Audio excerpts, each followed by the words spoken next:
Happy New Year! Ilang oras na lang, sister, literal, magbabagong taon na. Pero may mga lalaki pa rin talagang napakakikitid ng utak.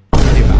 Nakita ko tong post ni ate, ni Yen and ni Pavan sa Facebook. Pinost niya yung picture nila ng jowa niyang Indiano. Tapos, syempre, may nag-comment na lalaki.